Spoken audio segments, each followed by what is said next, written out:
दिल्ली हमले की kingpin doctor Shaheen. इस लेडी मसूद का लखनऊ कानपुर कनेक्शन अब सीक्रेट नहीं रहा। लखनऊ में बैठकर शाहीन ने इतनी बड़ी साजिश रची और किसी को उसकी गिरफ्तारी के पहले तक कानों कान खबर नहीं लगी। जाहिर है अब सुरक्षा एजेंसी चौकन्ना हो चुकी है। यूपी एटीएस ने मदरसा फाइल रेडी करने का काम भी शुरू कर दिया है। नाम, पता, नंबर सबकी जांच हो रही है। आखिर मामला क्या है, देखिए नवभारत की इस एक्सक्लूसिव रिपोर्ट में।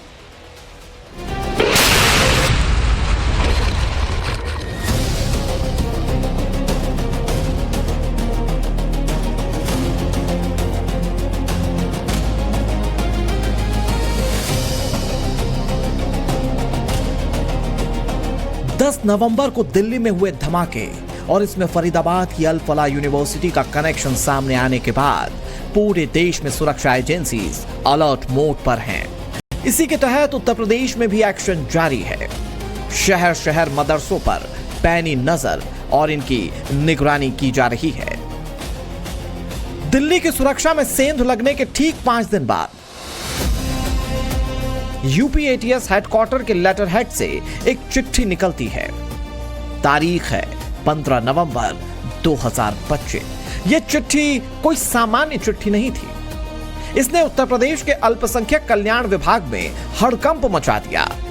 एटीएस ने साफ शब्दों में निर्देश दिए कि मदरसों में कौन आ रहा है, कौन पढ़ रहा है, कौन पढ़ा रहा है, इसका एक एक ब्यौरा सुरक्षा एजेंसीज के पास होना चाहिए।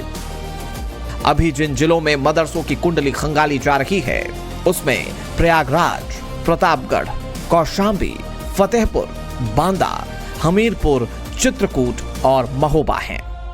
यूपी एटीएस ने उत्तर प्रदेश के कई मदरसों की जानकारी अल्पसंख्यक कल्याण विभाग से चाही है। अब अल्पसंख्यक डिपार्टमेंट ने जिलों को पत्र भेजकर मदरसों की जानकारी इकट्ठा करना शुरू कर दी है। यूपी एटीएस ने 3 बिंदुओं पर जानकारी मांगी है। पहला, इस मदरसों में जो शिक्षक पढ़ाते हैं वो कहाँ के रहने वाले हैं, जो स्टूडेंट इसमें पढ़ते हैं उनकी जानकारी भी चाहिए गई है। ये दूसरे पॉइंट है। और तीसरे पॉइंट में इनके फाइनेंशियल सोर्स की जानकारी यूपी एटीएस ने मांगी है। माइनॉरिटी डिपार्टमेंट ने जिलों से जानकारी इकट्ठा करना शुरू कर दिया है। कई जिले इसमें शामिल हैं। इसमें बहराइच, श्रावस्ती से लेकर पश्चिम और पूर्वांचल के जिले शामिल हैं। लखनऊ के एक मदरसे पर मैं मौजूद हूँ। ये मदरसा दारुल उलूम वासिया है। अनुदानित जो मदरसे हैं खास तौर पर उन्हें सरकार जो ग्रांट देती है उससे वो संचालित होते हैं। लेकिन जो निजी मदरसे होते हैं वो मदरसे जकात से चलते हैं। इधर उधर से जो चंदा आता है उससे चलाए जाते हैं। हालांकि कई बार जानकारी ऐसी आई कि नेपाल बॉर्डर से जो सटे हुए जिले हैं वहां पर जो मदरसे चल रहे हैं उनका वित्तीय लेन देन संदिग्ध है, मतलब उन्हें बाहर से भी सहायता मिलती रही है। और यूपी एटीएस की एक रिपोर्ट में इसका खुलासा भी हुआ था, जिसके बाद जांच शुरू हुई थी। अब दोबारा जब दिल्ली ब्लास्ट की घटना घटी उसके बाद ये मामला चर्चा में आया है। मदरसों की भूमिका संदिग्ध दिखाई दी, जिसके बाद यूपी एटीएस ने ये जानकारी तलब की है। कई जिलों को पत्र भेजा गया है और हर मदरसे से ये जानकारी जुटाई जा रही है। एटीएस ने महज मदरसों की गिनती ही नहीं मांगी बल्कि डीप स्कैनिंग की शुरुआत की है। डिस्ट्रिक्ट माइनॉरिटी ऑफिसर को जो प्रोफार्मा भेजा गया है उसमें बेहद सीक्रेट और सटीक जानकारी मांगी गई है।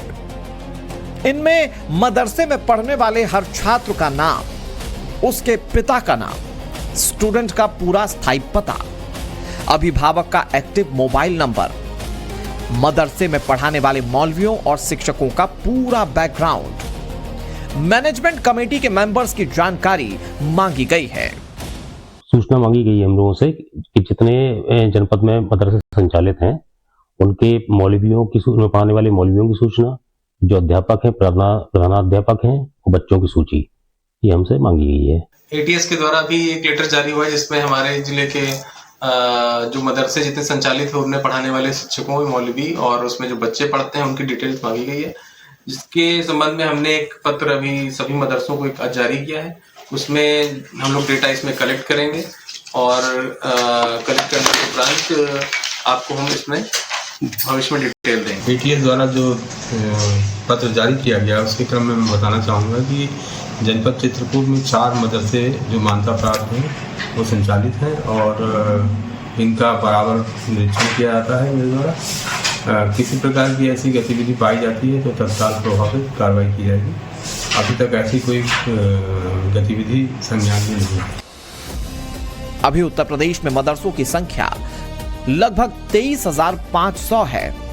इनमें 16,513 मदरसे मान्यता प्राप्त हैं, यानी कि 16,513 मदरसे रजिस्टर्ड हैं। मान्यता प्राप्त मदरसों में 560 मदरसे ऐसे जो एडेड हैं, जिनके संचालन में सरकार ग्रांट देती है। इसके अलावा लगभग 8,000 मदरसे गैर मान्यता प्राप्त हैं। हालांकि फिलहाल एटीएस के फोकस में पूरा प्रयागराज जोन है, क्योंकि खुफिया इनपुट है कि नेपाल बॉर्डर और मध्य उत्तर प्रदेश के मदरसों का इस्तेमाल स्लीपर सेल्स के लिए किया जा सकता है या बाहरी तत्वों को पनाह देने के लिए। जांच के दायरे में फतेहपुर के भी 111 मदरसे हैं। एटीएस की ओर से जानकारी मांगी गई है, उसे लेकर यहां पढ़ाने वाले टीचर्स का क्या कहना है, ये जानना जरूरी है। हमें कोई समस्या नहीं, बोर्ड का काम है या किसी सरकारी संस्था का काम है, वो अपना काम कर रहे हैं, हम अपना काम कर रहे हैं। अगर उनको कुछ पूछना है तो इसमें कोई दिक्कत नहीं है। ये जो भी आया होगा वो कैसे मांगते हैं, जब जब ये सूचना मांगी जाती है तब तक दी जाती है। लगभग कितने लोग होंगे? अभी तो टीचर्स नॉन टीचर हैं। Non teachers. फतेहपुर जिले के मदरसों के शिक्षकों से बातचीत में यह साफ हो चुका है कि उन्हें सरकार की ओर से मांगी गई जानकारी से कोई ऐतराज नहीं, लेकिन पूरी कवायद को मदरसा संचालक किस तरह से देखते हैं, ये भी समझना जरूरी है। नहीं, आतंकवाद से और मदरसे का कोई ताल्लुक नहीं, क्योंकि मदरसा में अमन और सुकून की और शांति की दर्स दी जाती है, भाईचारगी बनाई जाती है, और इसमें आतंकवाद से मदरसे का कोई ताल्लुक नहीं। अगर ऐसा कह रहा है कि मदरसे की आड़ में अगर कोई कर रहा है और वो मदरसे को गुनहगार साबित कर रहे हैं तो ये गलत है। अगर मदरसा उस मामले में अगर आए कोई आतंकी तो अगर उसमें है, उस जद में है, तो उसके एतबार से वो गवर्नमेंट या सरकार जैसा चाहे वैसा करे, लेकिन उससे कोई ताल्लुक है नहीं। सर, जो दिल्ली में हुआ है वो यकीनन अफसोसनाक खबर है। लोगों की जान भी गई है, काफ़ी नुकसान हुआ है और बहुत ही दुख भरी खबर है ये सुनने के बाद में।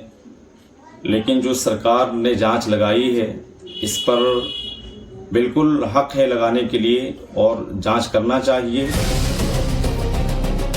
मदरसों के डीप स्कैनिंग से किस तरह उत्तर प्रदेश में सियासत गर्मा गई है, यह आपको आगे दिखाएंगे। पहले आपको वाराणसी लिए चलते हैं।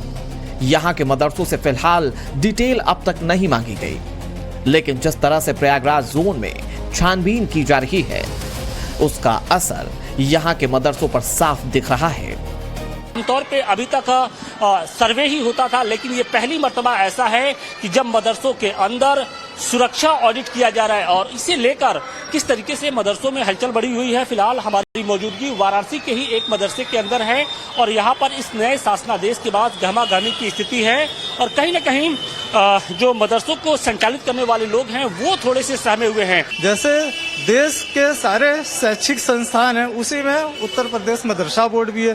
देश में अगर कहीं कोई मदरसा किसी या उसका कर्मचारी इस तरह की घटनाओं में दोषी पाया था तो सरकार उसकी बिल्कुल निष्पक्ष जांच करे और कार्रवाई करे। इससे किसी को मतलब एक मछली पूरे तालाब को, हाँ, हम ये नहीं कहेंगे कि एक मछली पूरे तालाब को गंदा करती है, बल्कि हम तो समझते हैं कि इसके पीछे सरकार की मानसिकता क्या है। ये कोई पहली मर्तबा नहीं है कि जब मदरसों की जांच की गई हो। इसके पहले भी मदरसों की कई दफे जांच हो चुकी है। तो ऐसे में मदरसा संचालकों का यही कहना है कि अगर हमारे पास किसी तरीके का कोई शासनादेश आता है तो सरकार के उस कदम में हम पूरा सहयोग करेंगे।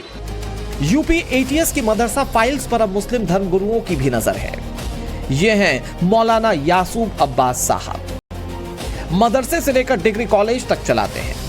मौलाना अब्बास कहते हैं जांच से ऐतराज नहीं है, लेकिन हर मदरसे को आतंकवाद से जोड़ना ये भी ठीक नहीं।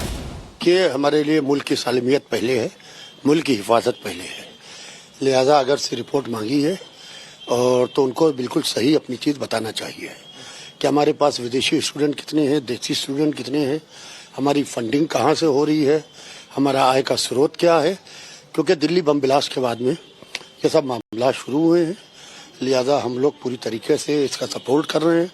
जहाँ जहाँ के ऊपर भी अगर हमारे नॉलेज में आ रहा है कि कुछ अधिकारी ATS के जहाँ जा रहे हैं, तो हमने पूरी तरीके से उनके सहयोग की बात की है कि आप इनको पूरा सहयोग कीजिए और कोई चीज़ छुपाइए ना। आप सरकार से कोई चीज़ छुपा नहीं सकते, हर चीज़ को क्लियर बताइए तो बेहतर होगा। मुल्क की आज़ादी में, इस मुल्क को आज़ाद कराने में जहाँ के ऊपर तमाम शिक्षक संघों का योगदान है, वहाँ के ऊपर मदारिस अरबिया का बहुत बड़ा योगदान है इस मुल्क की आज़ादी में।